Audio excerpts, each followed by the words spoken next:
बहुत शुक्रिया शब्बीर आदिल साहब। पाकिस्तान में क्विज़ के हवाले से जो काम हो रहा था और हो रहा है, होता रहेगा, उसमें मेरी जो खिदमात हैं वो आप सबके सामने हैं। 1974 में पाकिस्तान क्विज़ सोसाइटी की बुनियाद रखी गई और अब उसका काफ़िला आगे बढ़ता जा रहा है।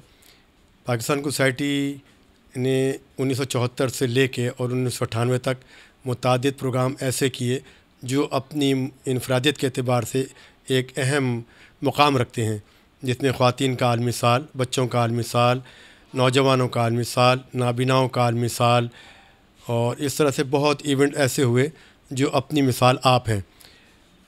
पाकिस्तान सोसाइटी को ये शर्फ हासिल है कि जब नीलाम घर का आगाज़ हुआ, पाकिस्तान टेलीविज़न से सबसे पहले सबसे बड़ा इनाम जीतने का एजाज़ मुझे हासिल हुआ और मैंने तारिक अज़ीज़ के प्रोग्राम में पहली मोटरसाइकिल जीती, जो उस वक्त एशिया का सबसे बड़ा इनाम था। पाकिस्तान क्विज़ सोसाइटी के क़याम के बाद मुख्तलिफ़ लोग हमारे काफ़िले में शिरकत करते रहे, जमा होते रहे और आहिस्ता आहिस्ता टीवी रेडियो के ज़रिए उन्होंने अपने ख़यालात का और अपने एहसासात का और अपने तजुर्बात का और अपनी कामयाबियों का गढ़ गाड़ना शुरू किया। अब पाकिस्तान क्विज़ सोसाइटी की तरफ से मैंने नुमाइंदगी करते हुए रेडियो पाकिस्तान के प्रोग्राम ज़हानत शर्त है और जहान मालूमात और बच्चों की दुनिया में प्रोग्राम में सवालात भी मुरतब किए और जज के तौर पर भी फ़राइज़ अंजाम दिए। इसके अलावा 200 से ज़ायद मुख्तलिफ़ प्रोग्रामों में क्विज़ के सवालात बनाना, क्विज़ के जवाब सवालात पूछना और क्विज़ की जजमेंट करना, मैंने ये ज़िम्मेदारी निभाई। पाकिस्तान की रेडियो पाकिस्तान कराची की एडवाइज़री कमेटी का भी ऑनरी मेंबर रहा और मुझे एज़ाज़ है कि इस कमेटी में हकीम सईद साहब, हशमतुल्लाह लोधी साहब और दूसरे हमारे जो बुज़ुर्ग साथी हैं वो हमारे साथ थे। मुझे बहुत अच्छा मौका मिला काम करने का और उनके करीब रह के बहुत कुछ सीखने का मौका मिला। मैंने नीलाम घर के अलावा शीशे के घर से भी इनाम जीता और टीवी के प्रोग्राम फ़रोज़ा में भी शिरकत की, जिसकी मेज़बान महताब चन्ना थी। पाकिस्तान की सोसाइटी के अंदर जो तरक्कियाँ हुई, जो कामयाबियाँ हुई, वो एक उसकी तवील दास्तान है। मैं सब अपनी ज़ाती हैसियत में अपना तारुफ़ कराते हुए ये बताना महसूस करूँगा कि टीवी इंसाइक्लोपीडिया के अंदर भी मैंने को रिसर्चर के तौर पर अपने ज़िम्मेदारियाँ निभाईं।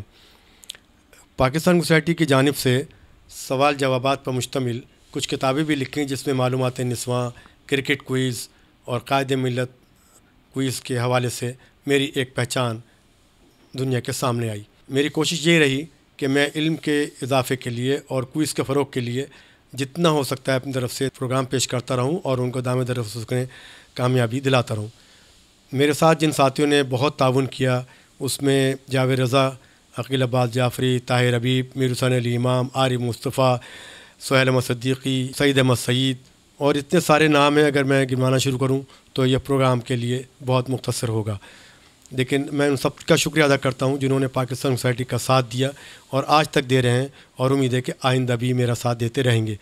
पाकिस्तान की सोसाइटी के साथियों ने मुख्तलिफ़ मौक़े पर मोटरसाइकिलें भी जीतीं, कार भी जीती और इसके अलावा दूसरे बड़े इनामात भी जीते और मीडिया के अंदर इस वक्त वो अपनी ज़िम्मेदारियाँ निभा रहे हैं और अखबारात के ज़रिए भी उन्होंने अपने कॉलम भी शाये किए, मज़ामीन शाये किए और अब तो माशाअल्लाह वो मुख्तलिफ़ किताबों के मुसन्निफ़ीन भी हैं। पाकिस्तान में जो क्विज़ के हवाले से मीडिया के अंदर काम हो रहा है उसमें वो बात नहीं रही जो पहले ज़माने में हुआ करती थी। पहले ज़माने में पाकिस्तान टेलीविज़न एक अकेला चैनल होता था, वाहिद चैनल, और उससे क्विज़ के बहुत सारे प्रोग्राम पेश किए गए जिसमें रोशनी, मंजिल ब मंजिल, जीना ब जीना, शीशे का घर, नीलाम घर, कसौटी और कौन बनेगा करोड़पति वगैरह वगैरह। लेकिन आजकल के जो मीडिया का जो किरदार है क्विज़ के हवाले से मैं समझता हूँ ये गैर इत्मीनान बख्श है, क्योंकि सवालात का ना मेयार होता है ना इनामात। तो एक एक सवाल पे बग़ैर सवाल किए जवाब दिए इनाम दे दिए जाते हैं, ये कोई स्टैंडर्ड नहीं है। मेरी ख्वाहिश ये है और मेरी ज़ाती राय ये है कि तमाम लोग, ख़ास तौर पर नौजवान तबका, अपने मुताले की तरफ रुझान पैदा करे, इल्म को फ़रोग़ के लिए और अपने मुताले को रुझान देने के लिए लाइब्रेरी में जाएं, किताबें पढ़ें, अखबारात पढ़ें और हालात हाज़िरा पे नज़र रखें।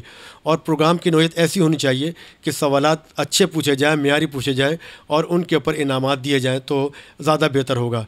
क्योंकि हमारा जो मकसद है वो ये है कि माशरे के अंदर हालात हाज़िरा और तारीख़ और दूसरे मज़ाहिब और अपने इस्लाम के बारे में लोगों से रूशनास कराया जाए और उनके बारे में पूछा जाए, ना कि यह कि پروگرام کا طریقہ کار جو ہے وہ اتنا غیر ضروری ہو، غیر معیاری ہو کہ اس کو لوگ نہ پسند کریں.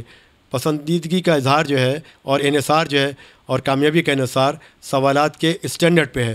جتنے اچھے سوالات ہوں گے، جتنے اچھے جوابات ہوں گے، جتنے اچھے انعامات ہوں گے، اتنا ہی اس پروگرام کے اندر 4 چاند لگ جائیں گے. لندن کے اندر اگر آپ کہیں سے بھی گزر جائیں، خاص طور پہ ٹرینوں میں، بسوں میں، تو آپ کو ایسا لگے کہ جیسے کوئی علم کی جستجو ہے. جس کو دیکھو وہ کان میں اگر کچھ لگایا ہوا ہے تو کچھ نہ کچھ سن رہا ہے. اگر کوئی اخبار پڑھ رہا ہے، کوئی کتابیں پڑھ رہا ہے، کوئی ناول پڑھ رہا ہے، لیکن وہ محو رہتے ہیں.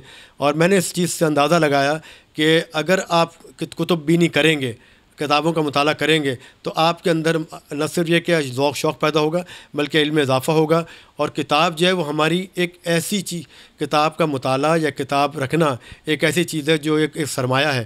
اگر اس سرمایہ کا ہم اپنا خیال کریں، اس سرمایہ کا تحفظ کریں، تو لائبریریاں بھی آباد رہیں گی، کتابیں بھی چھپتی رہیں گی، کتابیں بھی پڑھتے رہیں گے، علم میں اضافہ بھی ہوتا رہے گا. کیونکہ کتاب ہے تو آپ کی ذہانت ہے.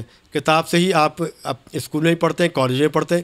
اسی طرح معلومات عامہ کو فروغ دینے کے لیے آپ ہسٹری کی کتاب پڑھیں، جغرافی پڑھیں اور دیگر کتابیں پڑھیں، شخصیات کے حوالے سے پڑھیں اور آٹو بایوگرافیز پڑھیں اور مختلف ٹاپکس، ہزاروں ٹاپکس ہیں.